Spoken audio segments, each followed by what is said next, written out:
Comunidad, hoy vamos a subir la conclusión, la segunda parte de la historia de Alphonse Parga, a quien agradecemos nuevamente la confianza de haberla compartido con nosotros y se ha convertido sin lugar a dudas en una de las historias más interesantes y aterradoras de este canal.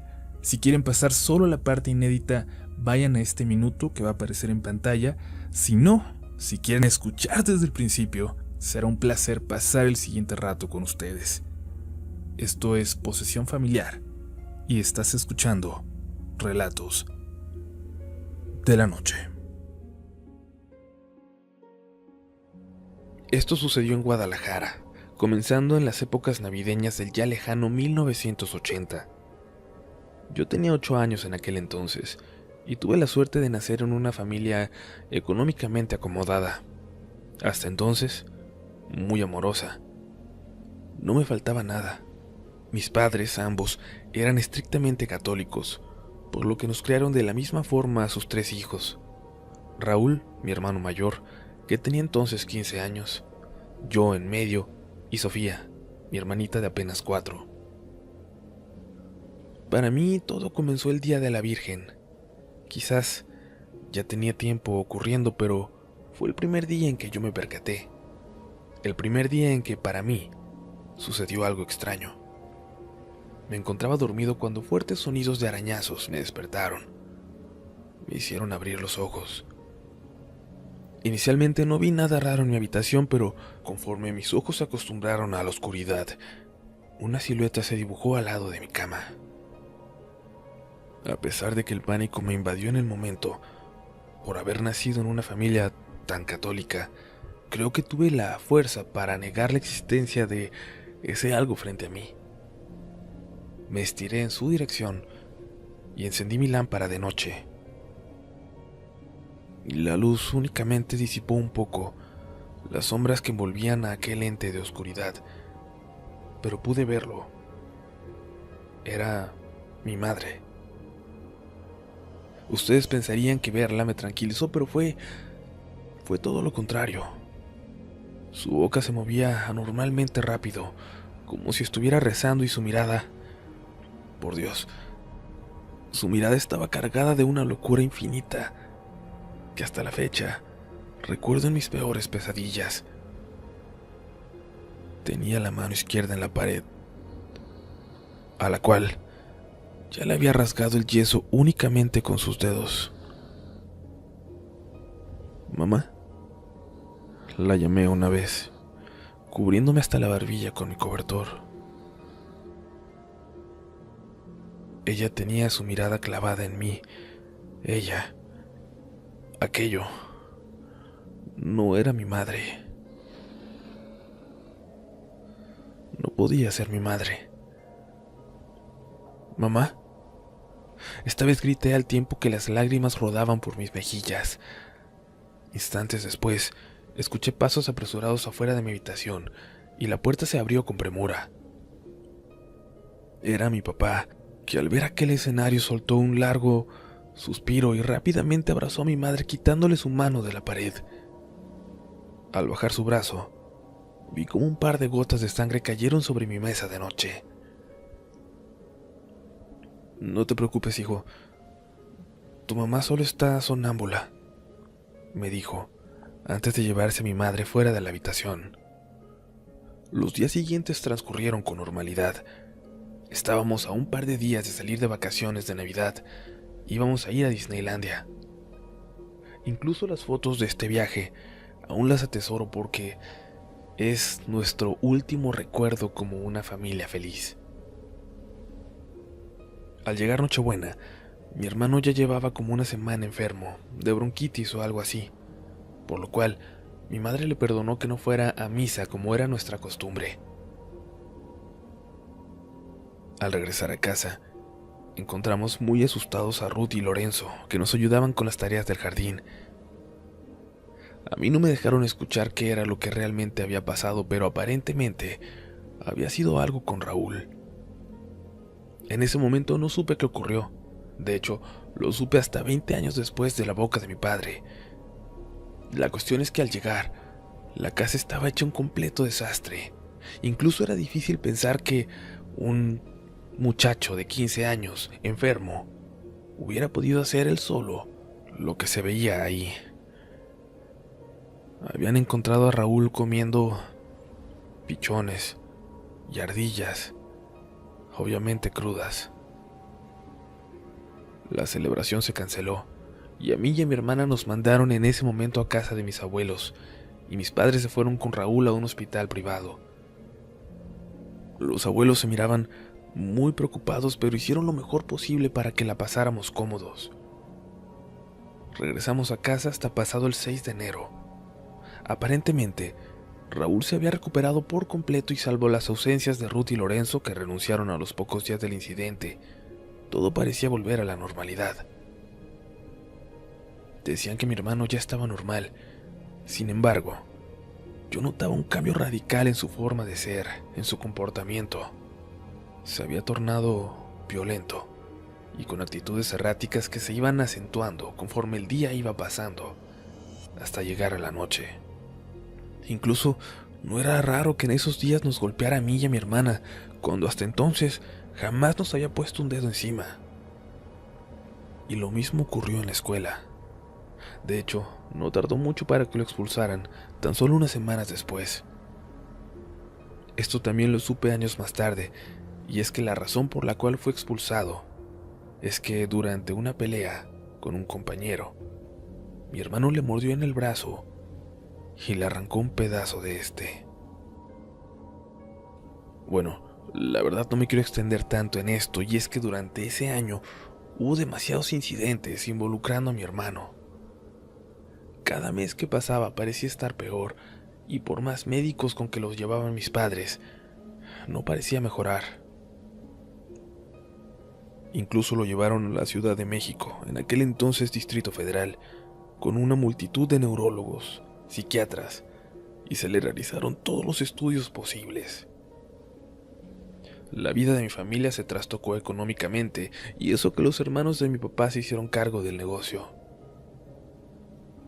En los días tranquilos, mi hermano hablaba de espectros de mujeres que se le aparecían en la casa, aunque ciertamente a mí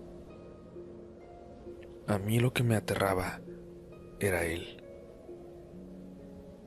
Incluso su apariencia física comenzó a deteriorarse. Así transcurrieron 6 largos años, y entonces llegó una racha de remisión, una racha en la que mi hermano tuvo 6 meses sin comportamiento errático o violento. Un neurólogo de la Clínica Mayo, como se le llama a un grupo de hospitales por todo Estados Unidos donde se encuentran los mejores especialistas que el dinero puede acceder, le había dado un medicamento. Y todo parecía estar en calma. Era la época navideña de 1987. Nuestra familia se preparaba para dar una cena que nadie pudiera olvidar. Y bueno, eso se lograría, aunque no por las razones que habíamos planeado. A la cena acudieron muchos amigos de la familia, además de mis tíos, mis primos, y esto era muy raro, dado que desde que Raúl había enfermado, las visitas habían quedado estrictamente prohibidas. Recuerdo muy bien que aquel día yo ya estaba harto de mi hermano. Finalmente, a mis 14 años de edad, sentía que ya era todo un adulto, y no solo eso, sentía un odio hacia mis padres por el negligente trato que recibí gracias a Raúl, el loco, a quien le daban toda la atención. Y sí, no se preocupen, yo también llegué a odiar después a mi versión adolescente. Tomé la decisión de no prestarle atención en toda la velada, a pesar de que Sofía, mi hermanita de 10 años, me lo venía advirtiendo desde la mañana. Raúl no está bien. Recuerdo que hasta me lo dijo con un rostro de seriedad impropio de una niña de su edad, y yo le respondí con algo de lo que hasta la fecha me arrepiento. Ese loco se puede ir al carajo. Solo pude ver cómo sus ojos se llenaron de lágrimas, y me sentí como una basura después de eso. Incluso actualmente, con solo recordarlo, me siento así. La cena de Nochebuena transcurrió con calma. Las personas reían, conversaban, Los buenos deseos simplemente no dejaban de fluir. Yo intentaba evadir la mirada de mi hermana, y ya ni siquiera la idea de que por fin mis padres me compraran el Nintendo que tanto les había pedido me ilusionaba. Un grito espantoso, seguido de un horrible estruendo proveniente de la sala, nos estremeció. Cuando corrimos a ella, vimos un panorama igualmente horrible.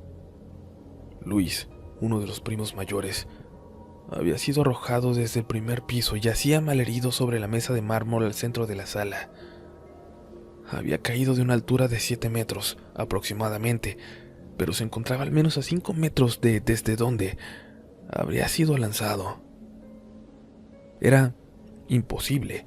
Luis era un chico enorme, pesaba unos 95 kilos, y el único que se encontraba en esa primer planta era Raúl. Y la fiesta se terminó. Obviamente se llamaron a los servicios de emergencia y Luis fue llevado al hospital. Sobrevivió, aunque tardó años para poder caminar sin andadera. Tiempo después él mismo confirmó que, en efecto, el que lo había arrojado había sido Raúl. Esa noche yo creo que nadie en casa pudo dormir, al menos yo no pude. Escuchaba pasos por toda la casa, incluso por las paredes exteriores de ella. Ocasionalmente escuchaba cómo intentaban dar vuelta a la perilla de mi puerta. En aquellos momentos, solo podía arrinconarme en la esquina de mi cama. Desde años antes, las ventanas de Raúl tenían vidrios de seguridad y su puerta se cerraba por fuera. Y a pesar de que mi padre me había jurado que había puesto a dormir a Raúl y había asegurado su habitación, yo sentía que él había encontrado una forma de escapar, como si se tratara de una especie de demonio. Y es que para ese entonces no lo veía como mi hermano, sino como un monstruo. Sé que esto era muy injusto porque no sabía siquiera por lo que él estaba pasando. Poco a poco, el constante estado de alerta de esa noche me fue venciendo hasta que caí en un inquietante sueño. Me desperté en medio de la madrugada solo para darme cuenta con terror de que mi puerta estaba abierta y por todo el cuarto escuchaba risitas ahogadas. Muerto de miedo, me levanté a cerrar la puerta cuando escuché: hermanito.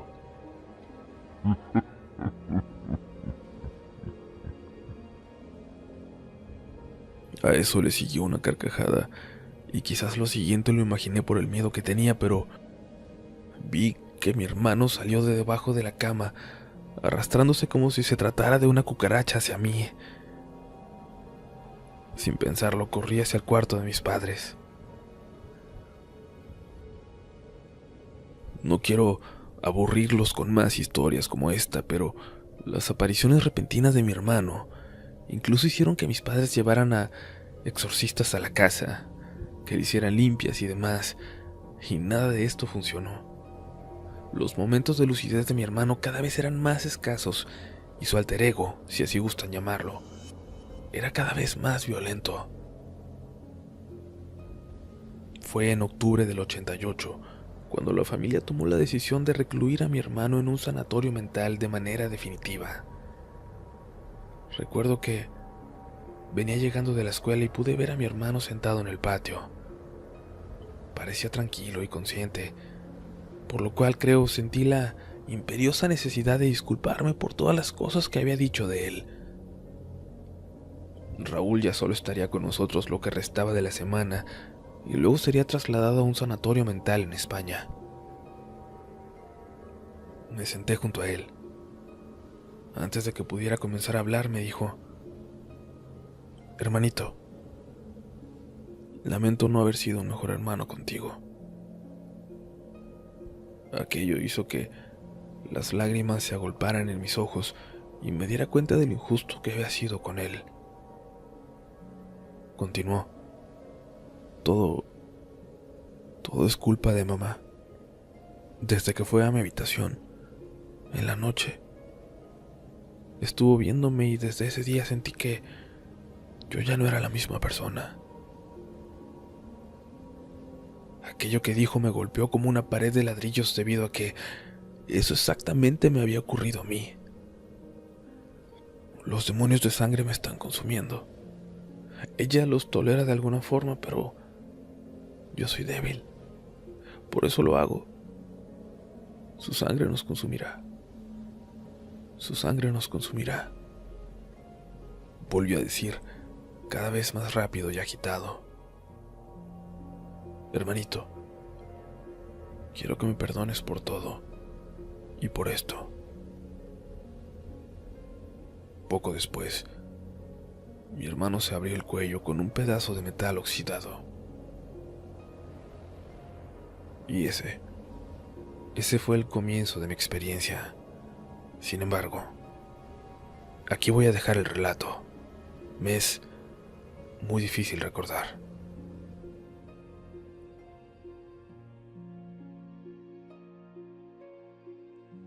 La casa cayó en caos en un par de minutos tras la muerte de mi hermano. En menos de una hora todos mis tíos y mi papá rodeaban el cadáver. No dejaban de repetir frases de incredulidad.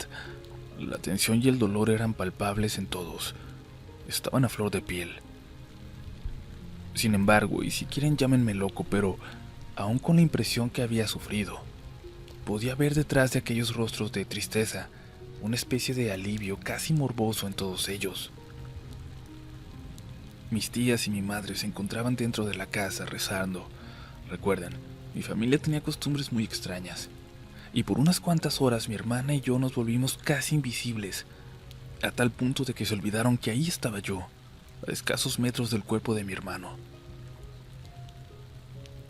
Uno de mis tíos, que era médico especialista, le rogaba a mi padre que dejara que se le practicara la autopsia de ley a Raúl, puesto que finalmente nunca se supo exactamente qué enfermedad padeció.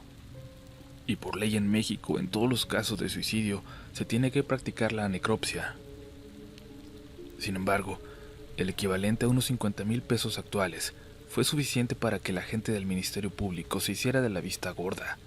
Obviamente, esto lo supe tiempo después. Y el funeral fue extraño.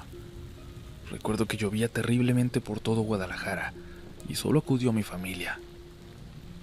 Mi madre parecía que había decidido llorar y gritar todo lo que no había hecho cuando mi hermano se mató. Gritaba, a veces se arañaba el rostro, luego se tiraba al suelo lodoso y se revolcaba. Quizás me juzguen por lo que voy a decir, pero era un espectáculo grotesco. Recuerdo que mi hermana incluso no quería ni acercarse. Al ir bajando el féretro, recuerdo claramente cómo mi madre golpeó justo en el rostro al sacerdote y luego se arrancó el rosario que traía en el cuello junto con su blusa y se arrojó a la tumba. Fue lo último que pude ver cuando me sacaron de ahí. Esa noche dormimos en casa de mis abuelos, mientras mi madre se encontraba hospitalizada, aparentemente por una crisis nerviosa. Estábamos sentados a la mesa cenando. El abuelo leía una revista de selecciones y mi abuela parecía molesta. A mí estúpidamente se me ocurrió preguntar, abuela, ¿qué es un diablo de sangre? Ella me clavó la mirada y se levantó rápidamente hacia mí. Me apretó de los brazos y me preguntó, ¿dónde escuchaste eso? Temeroso, le confesé que era de las últimas cosas que me había dicho mi hermano. Y también le confesé lo que me habían dicho de mi mamá. Ella, hecha una furia, comenzó a vociferar. Sabía que esa bruja iba a envenenar a la familia. Y antes de que pudiera continuar, vi cómo el abuelo se paró y le dio una cachetada. Jamás volvió a tocar el tema. Por un tiempo dimos por finiquitado el asunto. Mi padre vendió esa casa y nos mudamos más cerca de sus hermanos y los abuelos. Incluso mi madre parecía estar llevando el duelo lo mejor posible. En noviembre de 1989, toda la familia organizó un viaje familiar a la finca que tenían en Mazamitla, donde ocurrió otro evento. Algo que se prolonga demasiado y aunque terrorífico, creo que no tiene relación alguna con esta historia, así que intentaré omitirlo por ahora. Sin embargo, al regresar de aquel viaje toda la familia se sentía desgastada, y dado que se acercaba nuevamente diciembre, incluso podía ver el temor en el rostro de mi padre. Les mentiría si les dijera que todo volvió a comenzar un día de la Virgen. Ciertamente no recuerdo exactamente qué día fue, pero sí que esa noche bajé por un poco de agua y encontré a mi madre parada frente a una pared de la sala como murmurando algo. Al verla me quedé paralizado. Me vino a la mente aquel recuerdo de cuando la encontré al pie de mi cama años atrás. En cuanto la vi no lo pensé dos veces. Salí corriendo hacia el cuarto y casi les puedo jurar que ella venía pisándome los talones. Incluso recuerdo haber volteado y parecía venir persiguiéndome pero caminando para atrás. Me encerré y lloré entre mis sábanas conforme la puerta se estremecía. Y yo me sentía, además de asustado, harto. La primera cosa que haría en la mañana sería enfrentar a mi madre. Ya no podía con esta situación tal como estaba. Y en efecto, esa mañana recuerdo haber bajado muy molesto y en la mesa de la cocina se encontraban mi hermana y mi papá. Le dije a él todo lo que había pasado con mi mamá esa noche y me lanzó una mirada bastante extraña. ¿Tú también te estás volviendo loco? Tu madre no podía dormir, tuvo un ataque de pánico, así que la tuve que llevar a emergencias y regresamos como a las 5 de la mañana. Las palabras de mi papá me dejaron helado. Sin embargo, mi hermana también dijo algo en ese momento. Algo malo está pasando, papá, porque yo también a veces veo a mi mamá caminar por el patio en las noches. Miren, hijos, lo de Raúl ha sido especialmente duro para su mamá. Sé que tiene problemas, pero no deben tenerle miedo. Sin embargo, a pesar de las palabras de mi padre, las cosas en la casa se estaban poniendo cada vez peores, día con día, peor. Ocasionalmente miraba a mi mamá hablando sola o incluso poniéndole veladoras a un ídolo hecho de paja que nunca supe de dónde salió. Un 22 de diciembre fue cuando todo se fue al diablo definitivamente. Recuerdo haber estado dormido cuando escuché a Sophie, mi hermana, lanzar un grito despavorido. Sin pensarlo tomé un bat y haciéndome de valor corrí a su cuarto. Ahí estaba mi madre, desnuda. Tomaba a Sophie por las muñecas. Instintivamente le di un golpe para que soltara a mi hermana. La tomé y juntos corrimos a casa de los abuelos. Ya no podíamos más. Y se imaginarán que fue un escándalo. Mi abuela sin dudarlo levantó una denuncia contra mi madre y a pesar de que mi papá amenazó con llevarnos a la fuerza, el resto de los hermanos convino en que hasta que se aclarara esta situación, sería mejor que nosotros nos quedáramos con los abuelos. Y a mi papá no le quedó más que aceptar a regañadientes. En especial Sofía no quería volver jamás a esa casa. Todo ese asunto la había marcado. Me adelantaré y les diré que, lamentablemente, esa pesadillesca versión de mi madre fue la última que vi. Ella murió el 28 de ese mes. La historia oficial fue que un ladrón entró a la casa de mis papás y mató a mi madre, hirió a mi papá. Él estuvo casi un mes en terapia intensiva después de eso. El funeral de mi madre fue con féretro sellado y nadie de su familia acudió. A mí me quedaron muchas dudas, pero mi padre se llevó el secreto a la tumba. A pesar de que me confesó muchas cosas, esto fue un aspecto del que jamás habló. Cuando salió del hospital, mi papá ya no fue el mismo. Se miraba siempre temeroso. De hecho, nos fuimos a vivir con los abuelos y él se volvió cada vez más religioso.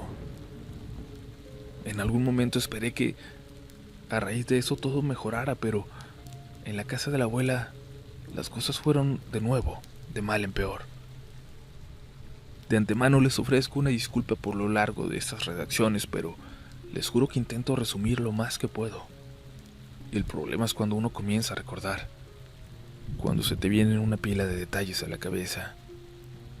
De hecho, aún queda bastante por contar. Ya he aburrido a muchos psiquiatras con mi historia. Ustedes saben lo que es vivir con una familia que raya en el fanatismo de lo católico? Es, en el mejor de los casos, algo extraño, pero en el peor de ellos, es atemorizante. Lo digo porque mis abuelos en general no eran malas personas, pero después de convivir con ellos las 24 horas del día por años, te vas dando cuenta de cosas que no son agradables de este tipo de personas. Al morir mi madre parecía que toda mi familia paterna respiraría tranquila. Quizás también nosotros, sus hijos.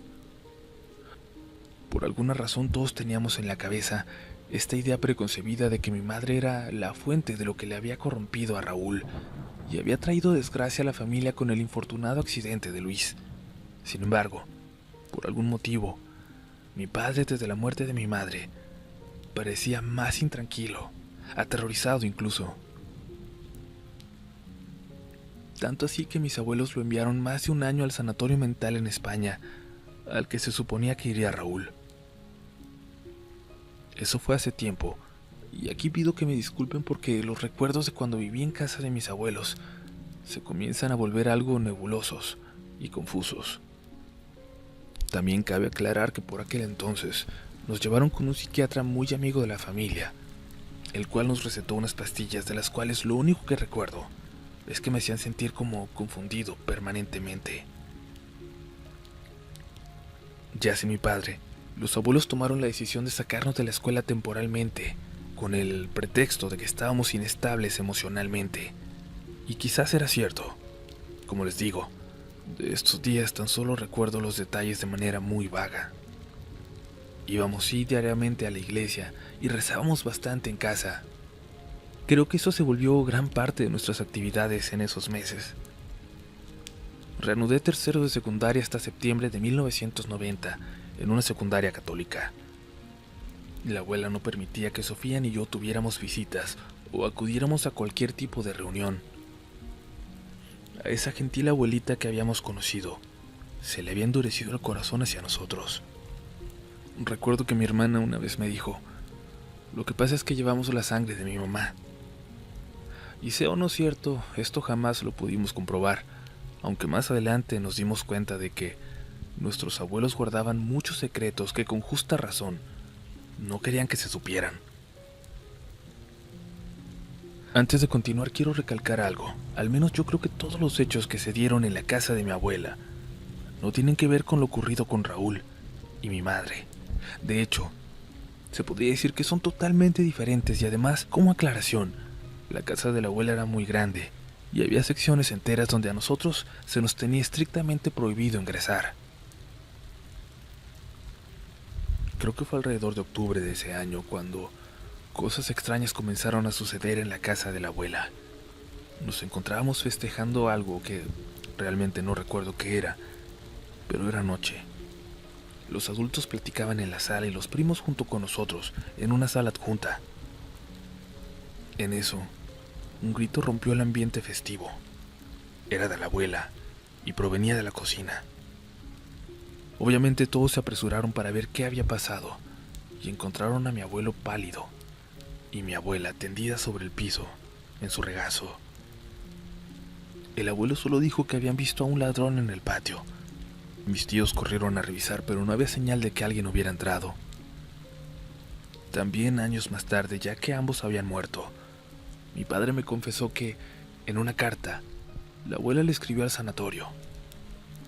Ella le decía que habían visto a mi madre paseando por su patio desnuda, sonriendo y moviéndose de forma antinatural, como si se estuviera burlando de ellos.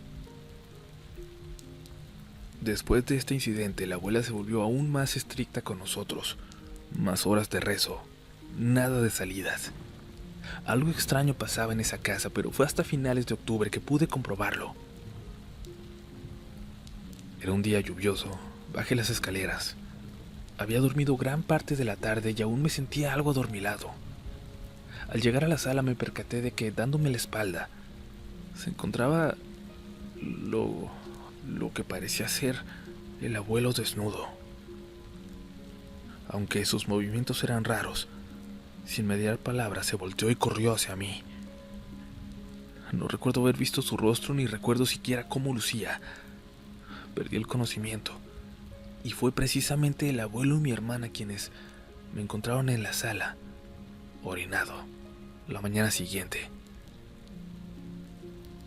Días después, cuando me animé a platicarle lo ocurrido a mi hermana, me dijo al oído muy despacio: yo también lo he visto. Pero no vayas a creer que ese es el abuelo. Y solo si llegaras a ver a la mujer que sonríe, sal inmediatamente de la casa y espera que alguien llegue. Eso es lo que hago yo. Cuando mi hermana me dijo esto, recordé que en efecto, en varias ocasiones al llegar, la habíamos encontrado sola en el porche.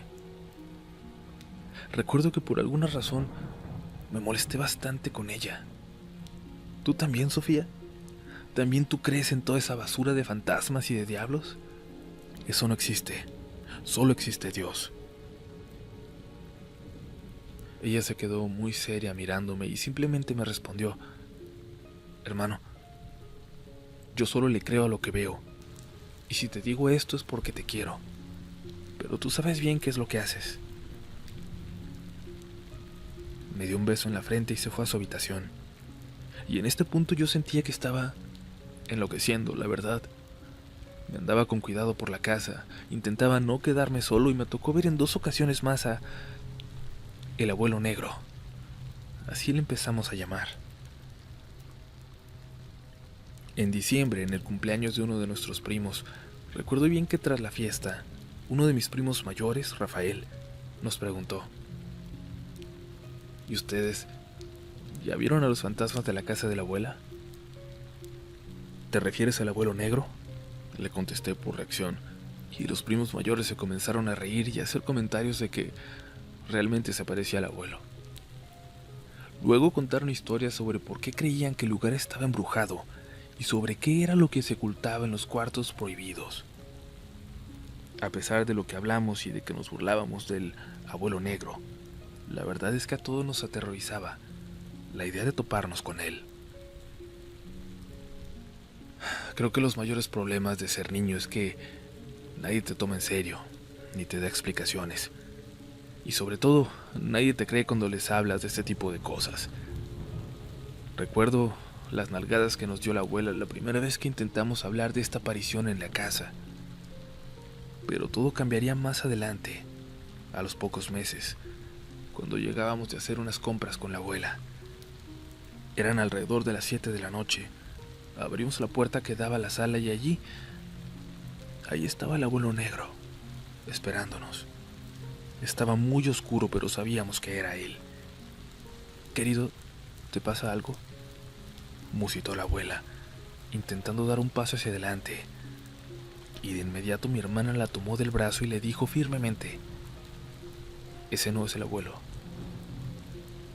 Esa cosa que estaba en la sala soltó una carcajada tan desparpajada que no sabía si era un lamento, y mi abuela se desmayó, y nosotros nos enfocamos en sacarla arrastrando de la casa.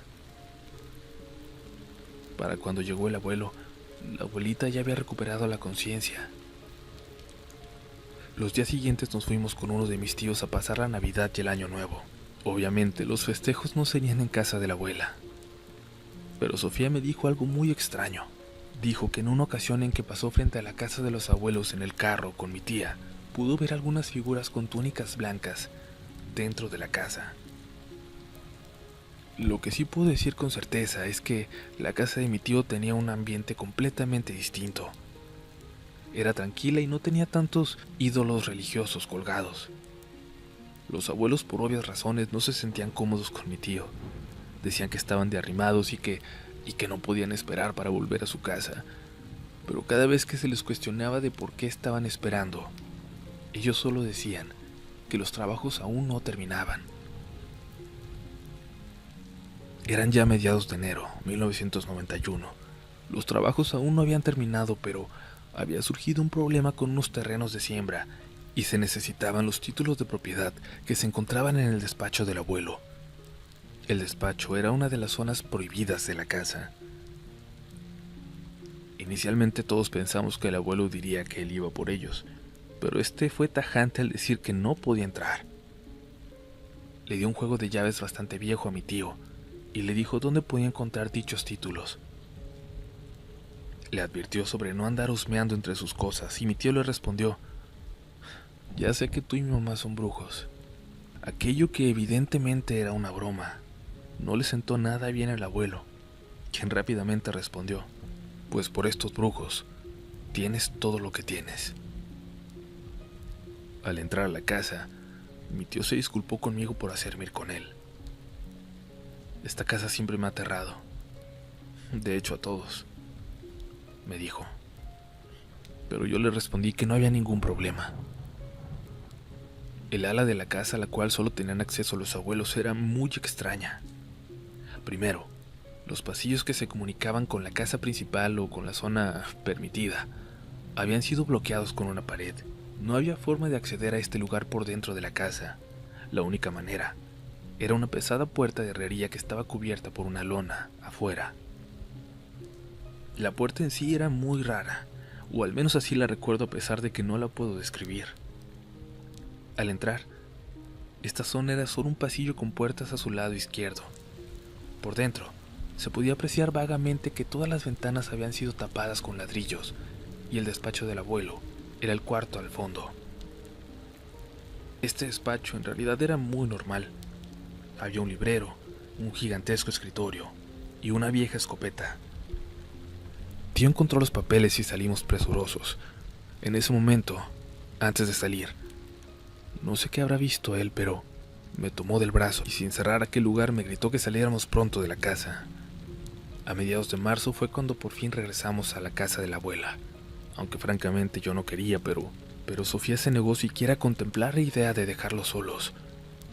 Mi tío nos había ofrecido que nos quedáramos con él y luego me contó que aquella vez que fuimos al despacho, vio a esa mujer sonriente, con pelo blanco, ahí en el pasillo. Sofía les llamaba el abuelo negro y la abuela blanca. Aquello ya no me hacía ninguna gracia. La casa se plagó de sonidos extraños. No era raro escuchar puertas abrirse o que abrieran las llaves del baño. Y lo mejor que podías hacer, lo único que podías hacer, era ignorarlos. A veces incluso se podía escuchar a una persona rezando dentro de las habitaciones. Los abuelitos hacían como si nada ocurriera y simplemente nos ignoraban cuando llegábamos a cuestionarlos. Estuvimos en un estado de paranoia espantosa por algún tiempo, pero cuando mi padre regresó del sanatorio, las cosas en casa de la abuela dieron un giro para lo peor. Tanto mi hermana como yo pensamos que con el regreso de mi padre íbamos a recuperar un poco de esa vida en familia que habíamos perdido tiempo atrás, pero por desgracia, nada estaba más lejos de la realidad. Recuerdo bien cuando fuimos a recogerlo al aeropuerto. Era un día bastante lluvioso. Incluso, tanto mi tío como mi abuelo creían que su vuelo no saldría del Distrito Federal. Sin embargo, para sorpresa de todos nosotros, mi papá llegó a tiempo. La primera imagen que tengo de mi padre era la de un hombre demacrado, con profundas ojeras negras, pelo ralo y con varios kilos de menos. Mi papá nos abrazó a mí y a mi hermana a la vez, pero por alguna razón sentía como si le hiciera falta algo. De regreso a casa en el auto, recuerdo al abuelo y a mi tío hablando con mi padre, y este solo les daba contestaciones lacónicas y faltas de cualquier equivalente emocional, el cual cabría esperarse después de estar tanto tiempo fuera, lejos de su familia. Mi hermana me preguntó con voz muy baja: ¿le robaron el alma a mi papá? Y yo de inmediato le respondí: claro que no, no seas tonta. Sin embargo, eso mismo venía pensando yo. Se hizo una cena para celebrar que mi padre había vuelto, aunque esta no fue en casa de los abuelos. Creo que la mayor parte de mis tíos se aterrorizaban con aquella casa, solo que ya sea por su fe o por respeto a los abuelos, no decían absolutamente nada. Al final de esta velada, el tío con el que nos habíamos quedado Le ofreció a mi padre que tanto él como nosotros nos quedáramos con él.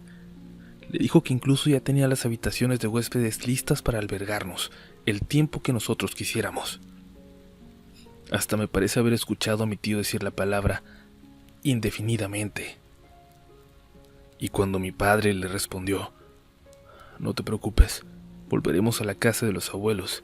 Finalmente ellos ya están grandes y uno nunca sabe». Cuando le dijo eso, la cara de mi tío se descompuso en una mueca de horrible desasosiego y se llevó a mi padre a su estudio a platicar seriamente. Esta sería otra de las cosas de las que me enteraría años después, pues esa noche mi tío le contó lo que él y yo habíamos vivido en la casa de los abuelos y que no le parecía justo que expusiera a sus hijos de esa manera. Mi tío salió de su despacho, me puso la mano en el hombro y me dijo: «Hijo, realmente lo intenté, pero tu papá no entiende razón». La primera noche en que mi padre durmió en casa de los abuelos, se podía sentir un silencio antinatural. Yo, muerto de miedo, recuerdo haber estado envuelto en mis sábanas volteado hacia la pared. No sé desde qué hora habrá comenzado, pero en el pasillo, donde se encontraban todas las habitaciones de los huéspedes, donde estábamos mi hermana, mi padre y yo, se escuchaban pasos, y por la poca luz que se filtraba bajo la puerta, se podía ver la sombra haciendo sus viajes de un lado a otro. En primera instancia creí que se trataba, quizás, de mi padre, pero después de una hora de escucharlos y de ver cómo pasaban, sabía que algo estaba mal. Caí en un sueño intranquilo, para luego despertar con el sonido de alguien que quería forzar el picaporte de mi puerta. Por suerte, tanto mi hermana como yo instalábamos topes de puerta para poder sentirnos un poco más seguros.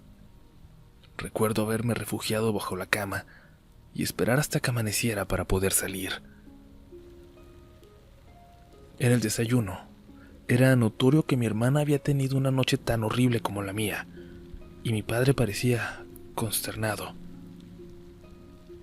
Aunque no nos dijo por qué, posteriormente supe que aquella noche él durmió con la puerta abierta y que miraba cómo el abuelo negro, se paseaba por el pasillo desnudo y de cuando en cuando se paraba para ofrecerle una sonrisa chueca.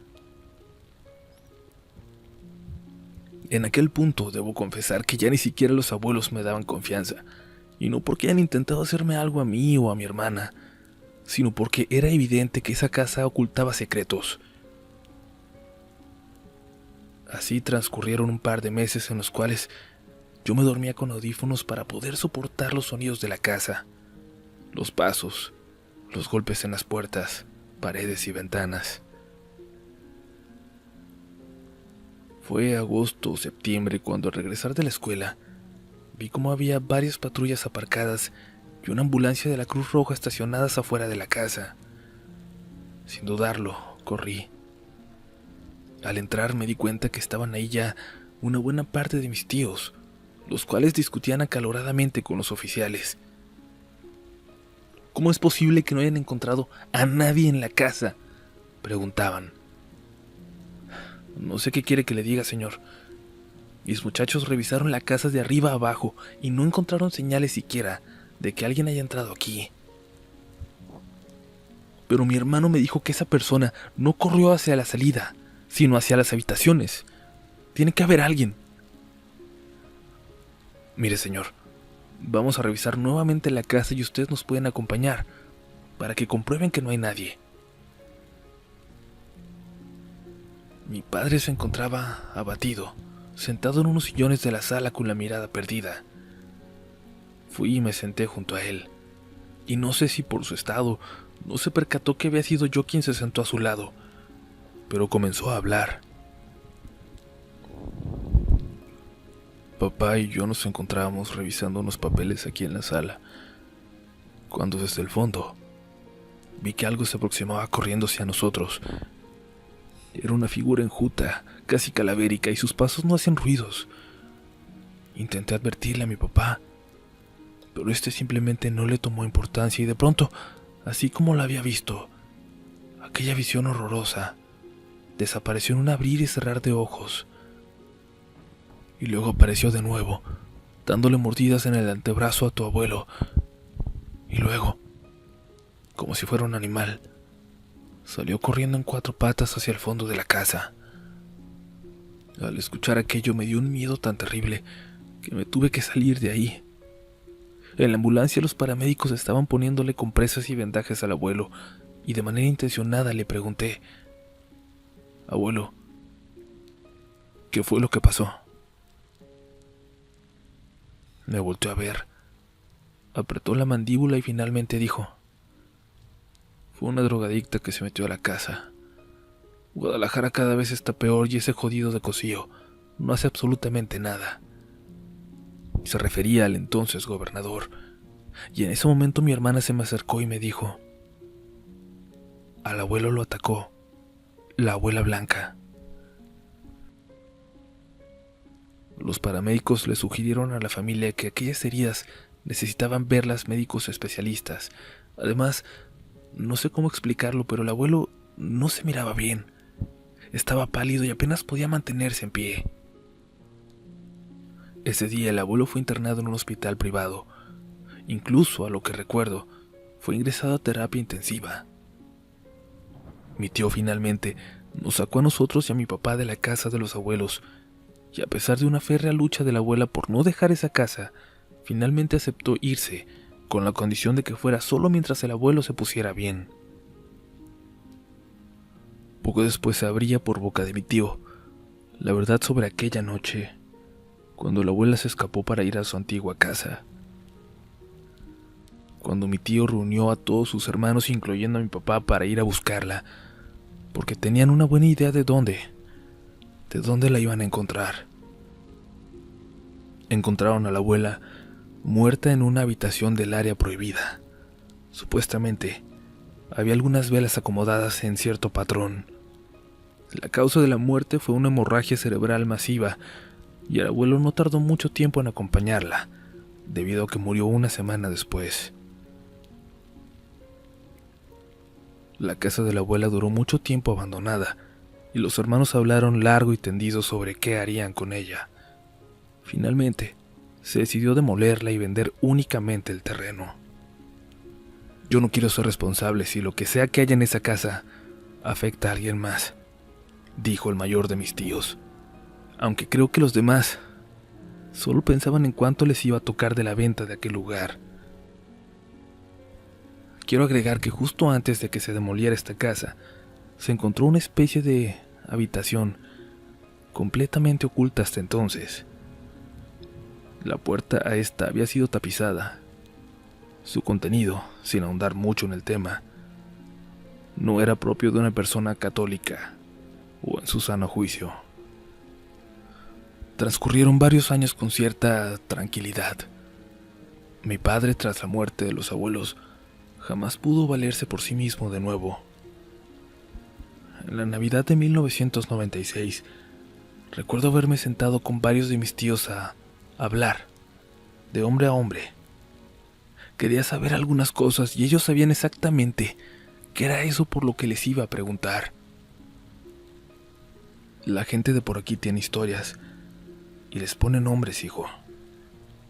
Créeme que a lo que yo he visto, no sé qué nombre ponerle. Harías bien en recordar lo que le ocurrió a esos niños en Mazamitla. A ti no te tocó conocer a la bisabuela, y deberías agradecerle a Dios por eso, porque si esa mujer no era una bruja, te juro por Dios que no sé qué es una bruja entonces. Por aquellos tiempos el negocio familiar comenzó a despuntar, pero teníamos que vivir en el campo, en los terrenos de la bisabuela. Tu mamá, si me puedes creer, no tuvo familia. La encontraron en el bosque, un amigo de nuestra familia. La bisabuela la llamaba Diabru, o a veces hija del bosque, y decía que al rescatarla habían cometido el peor de los errores. Desde entonces hubo muertes accidentales en la familia, y ciertamente, para mí todo eso era superstición, Para mí la única bruja que existía era la bisabuela y bueno, al parecer, mi mamá también. Y al terminar su historia, mi tío solo soltó una risa cansada. Este pequeño relato, cierra un ciclo de mi experiencia. Sin embargo, comunidad, esto no es el final del relato, dado que el resto se ubica en épocas más contemporáneas. Es curioso ver la historia familiar plasmada en palabras, y aquí parafraseo a un amigo al que yo considero así, a pesar de que para él no sea lo mismo. Todos creen que su experiencia ha sido la peor.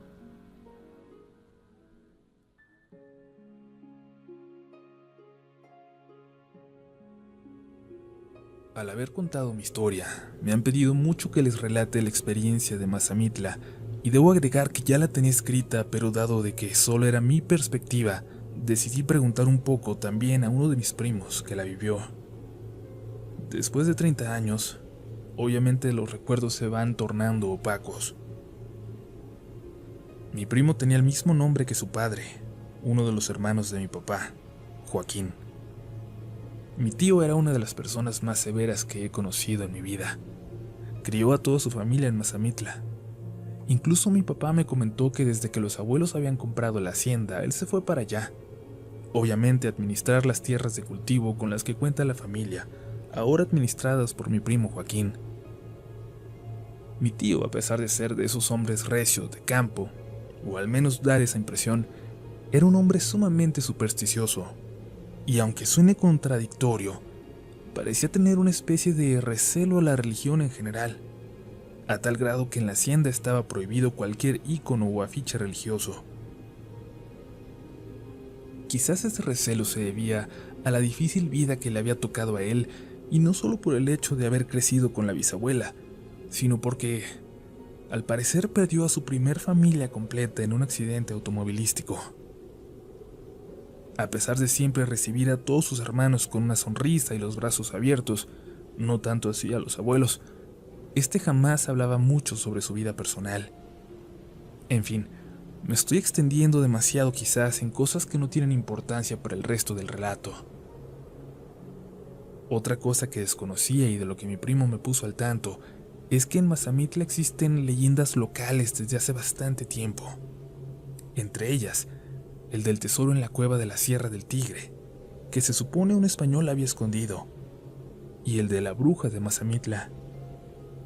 Este último me causa un poco de gracia, dado que, más que leyenda, parecen costumbres de las personas debido a que, en gran parte de los pueblos, hay leyendas sobre alguna bruja. Pero bueno, cuando mi primo me contó nuevamente lo ocurrido, me di cuenta de lo poco que recordaba de aquella ocasión, y lo terrible que fue en realidad esa experiencia.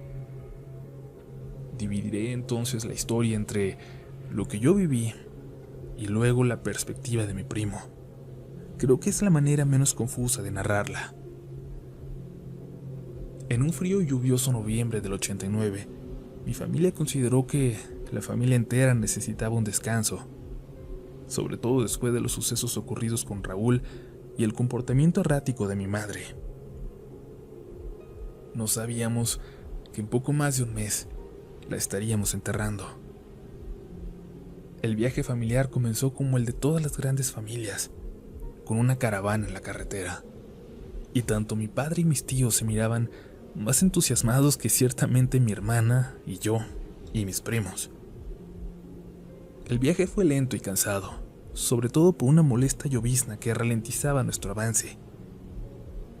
En el camino, a una tía se le reventó un neumático y casi sale de la carretera.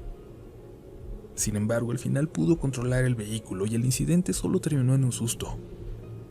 Aún recuerdo a la gran caravana parada en el acotamiento, mientras la abuela decía constantemente que todo aquel viaje era una pésima idea. Incluso se ofreció a pagarnos a todos vacaciones en donde quisiéramos, pero no quería que fuéramos a Mazamitla. Aquella reacción parecía desmesurada. Recuerdo haber estado parado a la orilla de la carretera mientras la abuela peleaba con sus hijos cuando mi primo Luis, que aún usaba andadera para caminar, me dijo: La abuela cada año que pasa me parece más loca. Siempre que venimos a Mazamitla se pone así. Aunque creo que es la primera vez que les toca verla.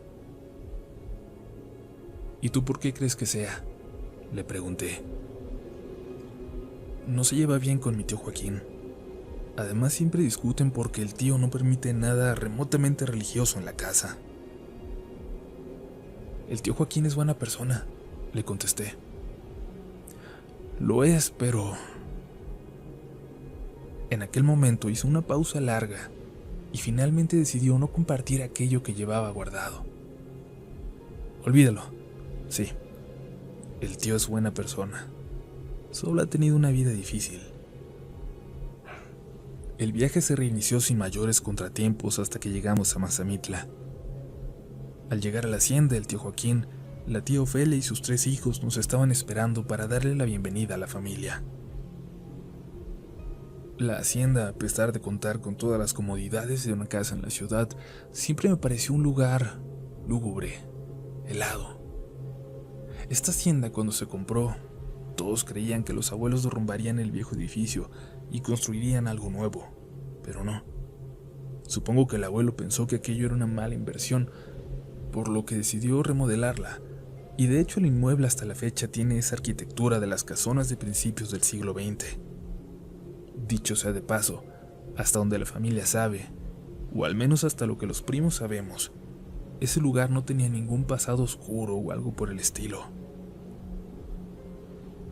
Durante la cena de bienvenida, fue cuando al menos yo me percaté que algo andaba mal. Había algo extraño en el ambiente.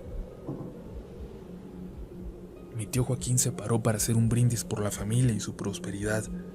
Obviamente este lo hizo con muchas malas palabras, ya que él era el más mal hablado de todos los hermanos, pero además hubo un mensaje para todos los primos.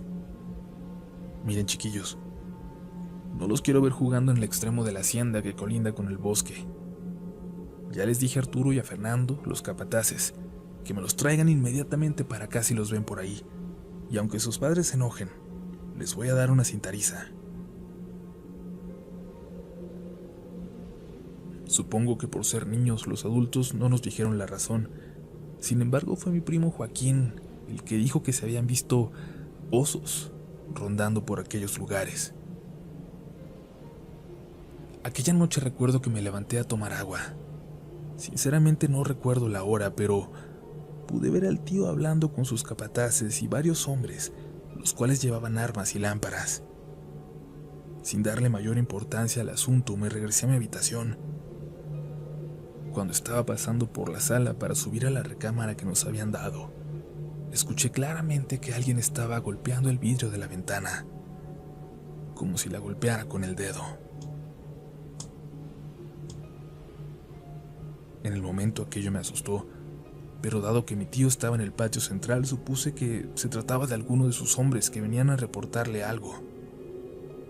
El ventanal de la sala, aparte de ser grande, contaba con un tipo de cortinas semitranslúcidas, las cuales estaban cerradas y del otro lado solo alcanzaba a ver una silueta. Solo eso. La figura volvió a tocar el vidrio con un poco más de premura.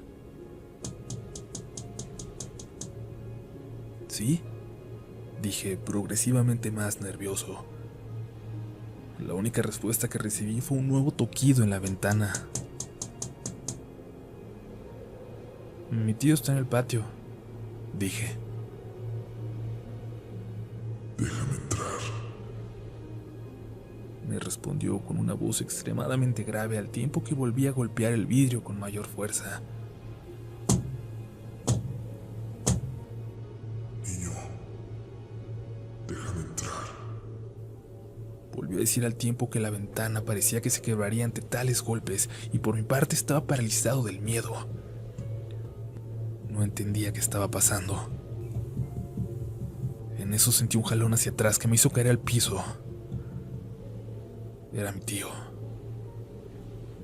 Allá anda el hijo de su madre, gritó, al tiempo que abría la puerta principal y salían en tropel con sus hombres. No tardó mucho en que se escucharan varios disparos a lo lejos. Fue mi tía Ofelia la que me encontró en la sala y se veía nerviosa. Sus ojos estaban llorosos. Me explicó que habían tenido problemas con ladrones en las últimas semanas y como la policía se tardaba mucho en llegar, mi tío había tomado la decisión de proteger la hacienda en lo que llegaba la policía. Mi primo me aclaró después que a mediados de octubre de ese año, al encontrarse revisando junto con mi tío y Arturo la parte de la hacienda que colindaba con el bosque, vieron lo que parecía ser un hombre desnudo, extremadamente flaco, pelón, el cual se movía extraño como si estuviera bailando entre los árboles. Parecía sonreír aunque estaba lejos. Dijo mi primo que de inmediato el tío le dijo a Arturo que se llevara a mi primo a la hacienda y él se fue con Fernando a buscar a esta cosa. Comenta que después de esto observaban cosas en la hacienda, tanto él como sus hermanas pequeñas sobre todo. Tras el incidente de la noche pasada a mi tío, supongo que tuvo que hablar con todos los adultos acerca de lo que estaba ocurriendo, pero todos continuaron con el viaje familiar como si nada hubiera pasado. Sin embargo, en todos los recorridos, noté que tanto mi tío y sus hombres llevaban armas, por si los osos, supuse. El siguiente incidente se dio al cuarto día, cuando veníamos de regreso de Mazamitla, a donde habíamos ido a desayunar. Al regresar a la hacienda, una tía se encontraba en una crisis nerviosa, diciendo que un hombre desnudo salió por el camino y se puso frente a ella, frente a su camioneta, y que llevaba un cuchillo, y se acercaba a ella. Le echó la camioneta encima y lo atropelló, y en efecto su camioneta tenía el cristal parcialmente estrellado. Dice que no lo vio caer, y otro detalle en el que hizo mucho hincapié fue que aquel dichoso hombre no tenía ojos. Esa misma tarde tanto mi tía como su familia se marcharon a un hotel en Mazamitla, diciendo que se reunirían con nosotros cuando nos fuéramos a las cabañas de la sierra. Mis primos me reafirmaron la historia de su mamá. Incluso mi prima decía que el hombre no tenía ojos y que sonreía mientras se les acercaba con los brazos abiertos. Pero había un detalle distinto en su historia. A ella no le pareció un cuchillo lo que traía en la mano. Dijo que llevaba un hueso. Aquella fue una tarde muy tensa en la hacienda, pero todos se quedaron. Habían llegado a la conclusión de que no podían abandonar a su hermano. Incluso el abuelo habló y contrató a una empresa de seguridad privada para blindar la hacienda, y que tanto el tío Joaquín como su familia pudieran olvidarse un poco de sus preocupaciones en la sierra. Recuerdo que fue tan cuantiosa la cantidad de seguridad que contrató el abuelo, que mi tío se dio el lujo de invitar a sus dos capataces con sus familias a la sierra. La última noche ahí, uno de los primos levantó a todo el mundo en la hacienda con sus gritos. Y es que según él, un hombre desnudo salió de abajo de su cama, arrastrándose como un insecto. Cuando me lo contó la primera vez, me vino inevitablemente a la mente Raúl. Aquella noche, tanto mi hermana como yo, al levantarnos por el grito, vimos como alguien saltó por una de las ventanas del segundo piso. El tío Joaquín se rehusaba a ir al paseo familiar, pero finalmente el abuelo lo convenció de que lo hiciera. Mi primo Joaquín me confirmó que el viejo le dijo que si sacaba a su familia de ahí, los hombres que había contratado podían utilizar medidas más extremas. Así que supongo que el abuelo le pagó aquella seguridad para que mataran a aquel invasor. El día de partir hacia las cabañas llegó. Era uno de esos días muy fríos y nublados de finales de noviembre. Todos los primos nos subimos en la camioneta del tío Joaquín y nos dieron una enorme cobija para que nos cubriéramos, debido a que, conforme nos internáramos en los bosques, el frío iría en aumento. Nuevamente salimos en caravana y al pasar por Mazamitla se nos unió mi tía, la que había visto a aquel hombre sin ojos. En general, el día iba bien. Todos los primos estábamos echando relajo en la caja de la camioneta, dejando atrás el recuerdo de aquellas apariciones en la hacienda. Todos nos divertíamos, excepto el primo Joaquín, quien se encontraba callado, pensativo. y cuyo rostro reflejaba miedo cuando nos internamos en el camino del bosque hacia las cabañas. ¿Ya viste a Joaquín?, me preguntó mi hermana. Joaquín, ¿pasa algo? Le pregunté mientras me acercaba a él. ¿Pasar? ¿Qué va a pasar, primo? Me respondió sonriendo nerviosamente, para luego volver a ver hacia los árboles, hacia esos árboles que bordeaban el camino por donde la camioneta del tío iba a una muy buena velocidad. Recuerdo que me volví a sentar junto a mi hermana, y ésta se tapó el rostro atemorizada. ¿Qué pasa, Sofía?, le pregunté extrañado por aquella situación, dado que a nuestro alrededor los primos continuaban platicando alegres y soltando risotadas. Mi hermana, sin destaparse, me dijo: «Hay algo en los árboles». Sacado de onda, volteé hacia donde me pareció que estaba viendo Joaquín. Al inicio les juro que no vi nada. Sin embargo, de la nada, vi como una sombra antropomórfica sentada en las ramas, y conforme la camioneta seguía su camino, esta parecía irse desapareciendo y apareciendo como si fuera a la misma velocidad de la camioneta entre los árboles. Al ver eso me froté los ojos para ver si no era cansancio o algo por el estilo, pero la sombra seguía ahí. En eso la camioneta frenó violentamente, levantando una gran polvareda, y se escuchó un golpe seco. De improviso cayó una persona desnuda justo en el medio de la caja de la camioneta. A pesar de que aquella persona no cayó sobre nadie, los gritos no se hicieron esperar, y aquello tenía una justa razón debido a que la imagen era horrible. La persona que cayó entre nosotros tenía unos mechones, y su cabeza se miraba deformada. Se encontraba cubierta completamente de sangre y además tenía las extremidades torcidas. Se miraban sus huesos rotos en diferentes lugares. Recuerdo muy bien que mi tío se bajó de la cabina del conductor y lucía pálido y sudoroso. «Niños, bájense rápido», dijo, mientras cubría con una cobija aquel cuerpo. La desesperación de mi tío era obvia y entendible. Había atropellado y probablemente matado a una persona. Ya se alcanzaba a ver la camioneta del otro tío que se aproximaba, cuando de pronto dos de mis primas lanzaron un horrible chillido. La persona que yacía sobre la cobija sin respirar un momento atrás comenzó a retorcerse de forma horrible. Incluso recuerdo que movía uno de sus brazos como si fuera una matraca sangrienta.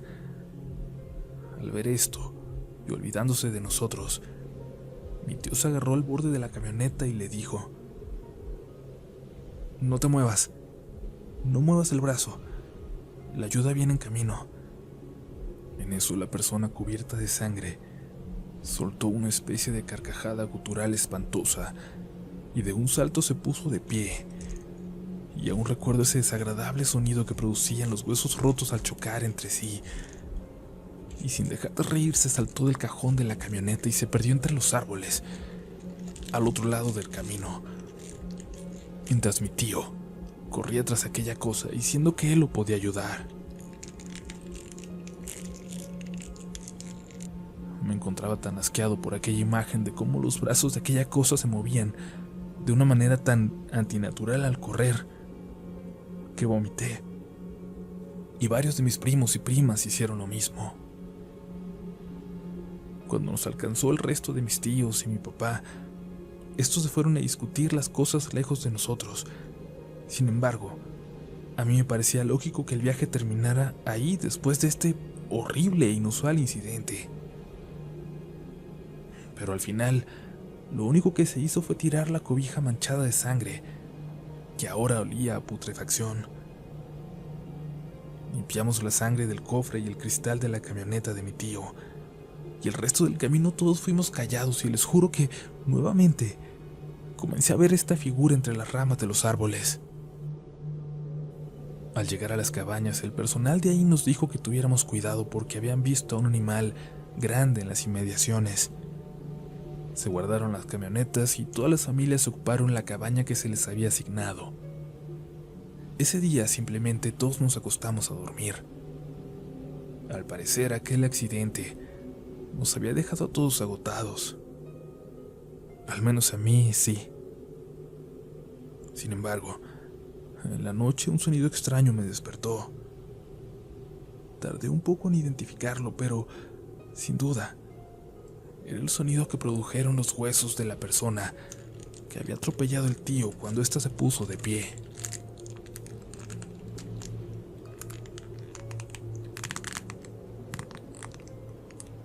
El sonido se escuchaba que iba y venía fuera de la cabaña, como si aquella cosa estuviera corriendo afuera de un lado a otro.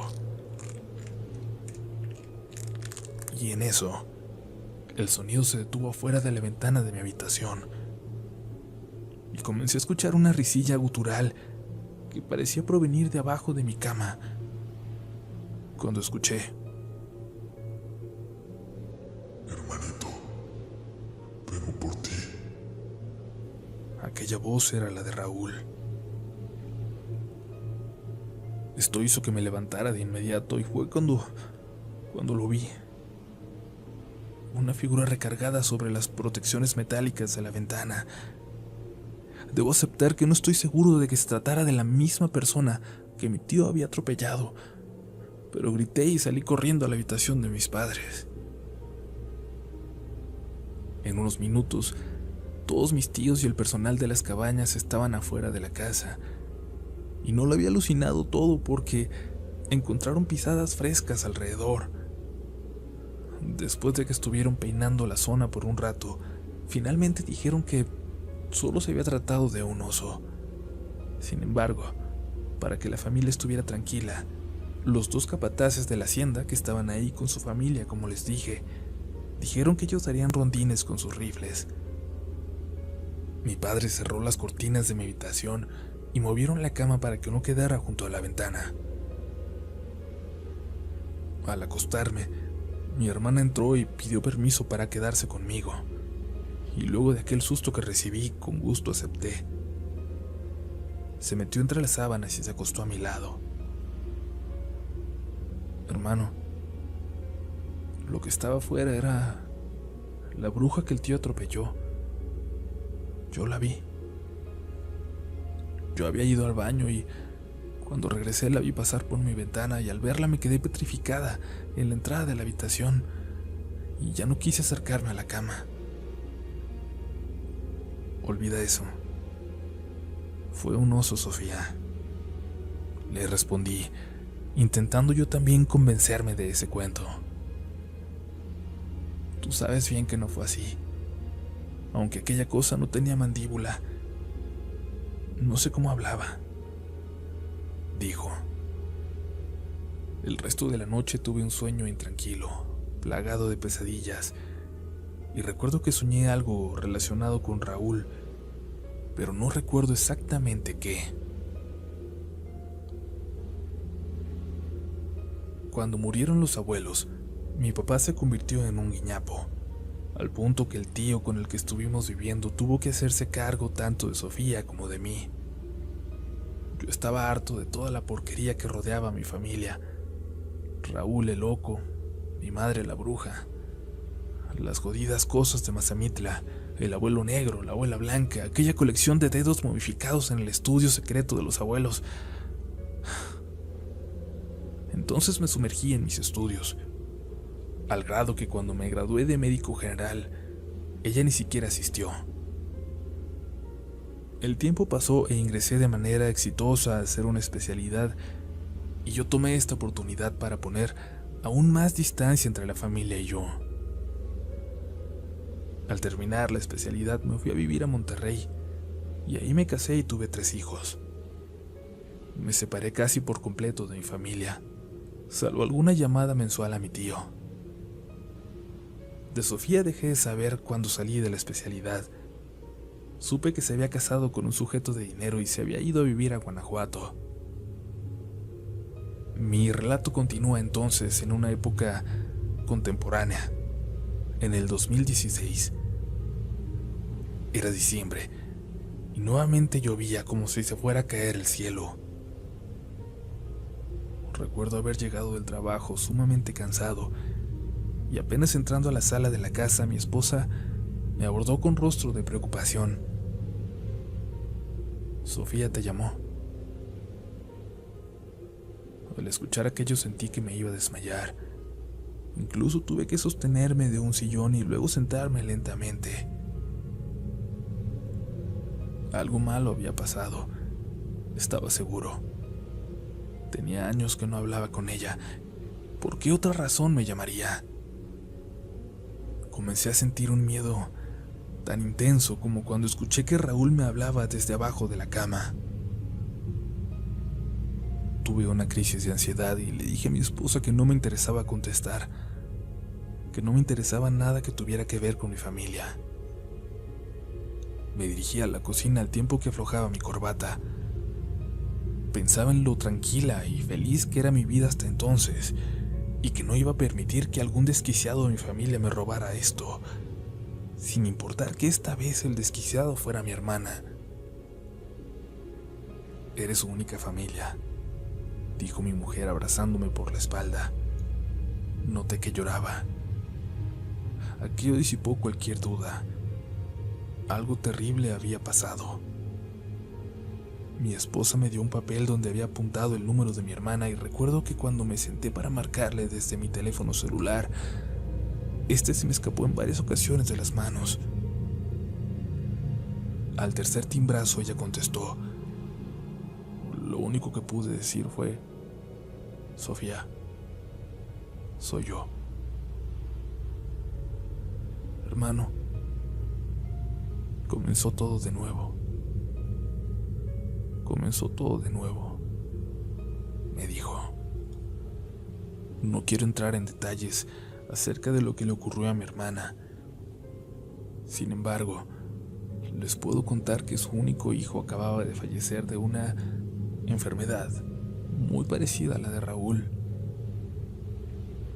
Estaba a punto de decirle que ya no iba a velorios porque ya no era católico, y me explicó que ni siquiera se veló el cuerpo, sino que fue cremado de inmediato y que no había pasado un día cuando su esposo ya la había abandonado. Vinieron a mi mente los rostros desfigurados de Raúl y de mamá, y que Dios me perdone, pero no puedo culpar a este hombre por haberla abandonado. Quizás por verla tan vulnerable, le dije que se fuera conmigo, al menos por un tiempo, y le compré boletos para que volara a Monterrey. Toda aquella noche tuve pesadillas con Raúl y con mamá. Los veía burlándose de mí.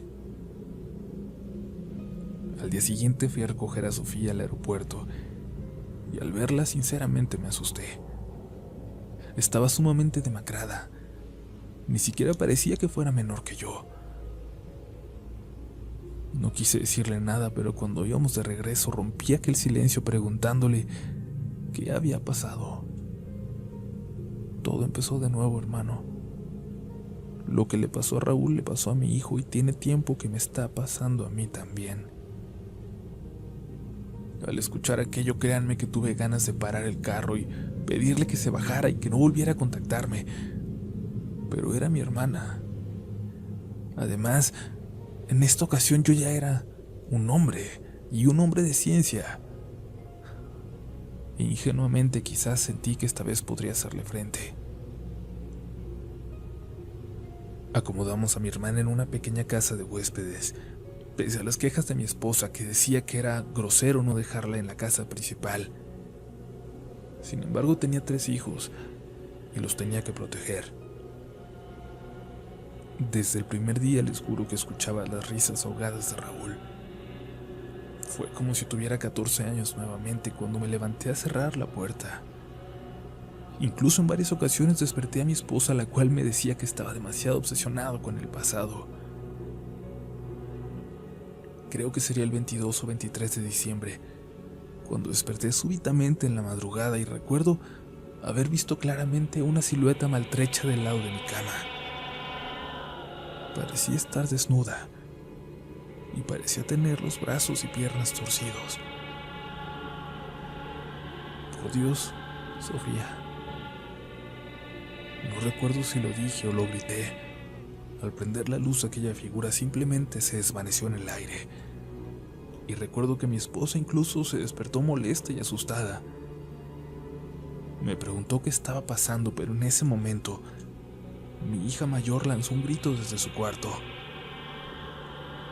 Corrí hacia ella y entré rápidamente, esperando encontrarme con Sofía ahí. Sin embargo, al prender la luz, solo estaba mi hija temblando bajo las sábanas. Había alguien en el cuarto, papá. Una figura que bailaba de una manera muy extraña. Y no tenía cabeza. En eso entró mi esposa y mientras cruzaba la puerta, escuchamos como unos pasos bajaban por la escalera a toda velocidad.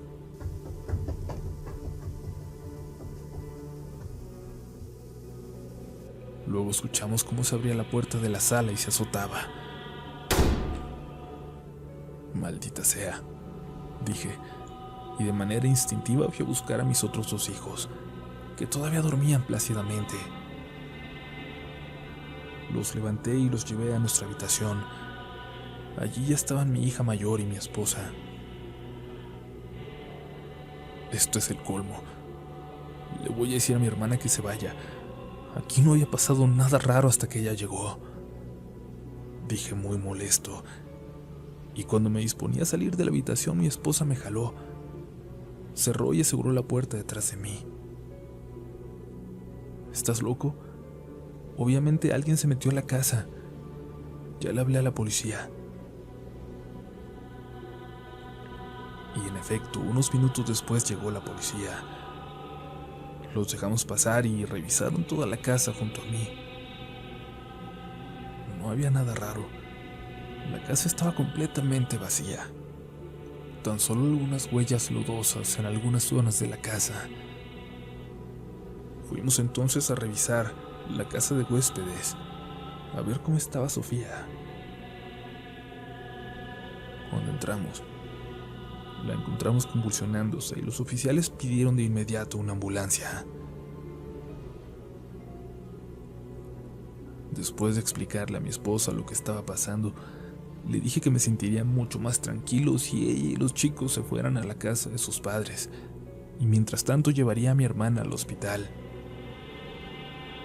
La interné en un hospital privado de San Pedro.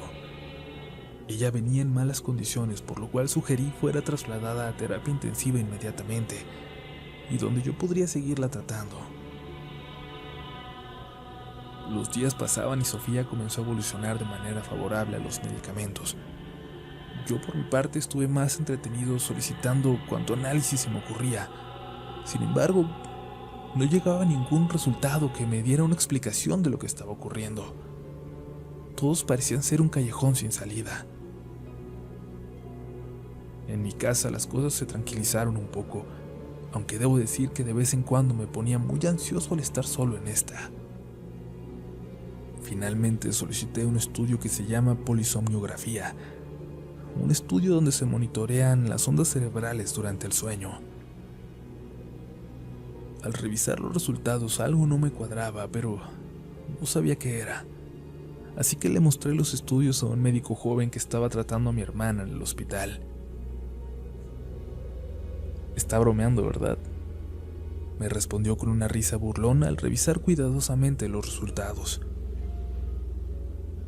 Sé que algo no está bien, pero me parece inespecífico el resultado, le dije. Inespecífico, volvió a decir, en un tono cada vez más burlesco. Doctor, se supone que usted debería saber esto mejor que yo, agregó. No los aburriré con detalles técnicos, pero el médico me explicó que mi hermana durante la noche jamás llegaba a presentar una actividad cerebral propia del sueño profundo. También me explicó qué partes del cerebro están involucradas y que usualmente esto se miraba en enfermedades mentales hereditarias y mortales. Asegúrese de que le realicen una autopsia cuando muera, me dijo. ¿Morir?, Sí, doctor, la gente con esta actividad cerebral durante el sueño no tiene una esperanza de vida larga. Esencialmente su cuerpo duerme, pero su cerebro nunca lo hace, y esto ocasiona un deterioro progresivo que puede ocasionar brotes psicóticos hasta que mueren.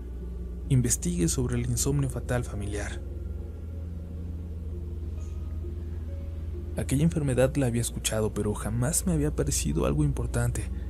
Y créanme que cuando leí acerca de esta quedé aterrado, pues muchas de las cosas que se exponían parecían relacionadas a lo que tuvo Raúl. Cuando regresé con mi hermana a casa, mi esposa me obligó a dejarla en la casa principal. Iba deteriorándose rápidamente. A veces la encontraba hablando sola, otras veces inmóvil. De nuevo, era lo mismo que había pasado con Raúl. Ese periodo de enero del 2017, mandamos a los hijos a que se quedaran con sus abuelos. No quería que vivieran lo mismo que yo viví con mi hermano. Aún no hablaba con mi esposa sobre la posibilidad de que yo también fuera portador de una enfermedad mortal y hereditaria, y menos cuando ya teníamos 3 hijos que también podrían padecerla. La sola idea de imaginarme a mis hijos en aquella situación me daba escalofríos. Sin embargo, aquellos últimos descubrimientos me habían hecho convencerme de que nada de lo que me había pasado a lo largo de mi vida era en realidad algo paranormal, aunque en el fondo todavía lo pensaba. Esa noche tuve que acudir a un llamado en la madrugada, y cuando iba de regreso, mi esposa me habló al celular. Estaba histérica e iba camino a casa de sus padres. Se había despertado en la madrugada y vio con sus propios ojos aquella figura sin cabeza, moviéndose de una manera muy extraña en su habitación. Manejé rápidamente hacia ella. Me contó que le habían despertado risitas en todo el cuarto, que se escuchaba como si estuvieran muchas personas invisibles dentro de la habitación. Intentó encender la lámpara de noche y esta no prendió, y fue hasta que sus ojos se habían adaptado a la oscuridad que pudo ver aquella figura extraña moviéndose en el cuarto. Salió corriendo de ahí y me jura que aquella cosa le pisaba los talones, pero que cuando se subió al auto ya no la vio. ¿Y Sofía? ¿Dónde está?, le pregunté. Tu hermana se quedó en la casa, me dijo muy triste. Pero no podía culpar a mi mujer por no sacar a mi hermana de ahí, más cuando yo la estuve culpando de todas estas apariciones paranormales que estaban ocurriendo a nuestro alrededor. Sin embargo, esta era mi hermana. Estaba enferma. Y si había algo en la casa con ella, yo tenía la obligación de sacarla de ahí. Hubiera deseado no hacerlo yo, pero era mi deber. Regresé a la casa. La puerta de la barda estaba abierta de par en par. La casa al fondo se observaba sumida en penumbras. Al recorrer el camino de piedra, comencé a sentir un frío terrible y comenzó a sentirse un fuerte viento y se escuchaban como aquellas risas de cuando yo tenía 14 años. Todo lo que estaba ocurriendo me hacía pensar de nuevo en aquel momento. La puerta de la entrada también estaba abierta. «Sofía», grité al entrar, y sentí como si la oscuridad al fondo se moviera. Aquello me hizo dar un paso hacia atrás, y cuando mi vista se acostumbró a la oscuridad, pude ver 2 de esas figuras sin cabeza, con espaldas encorvadas, brazos y piernas largos, en la sala.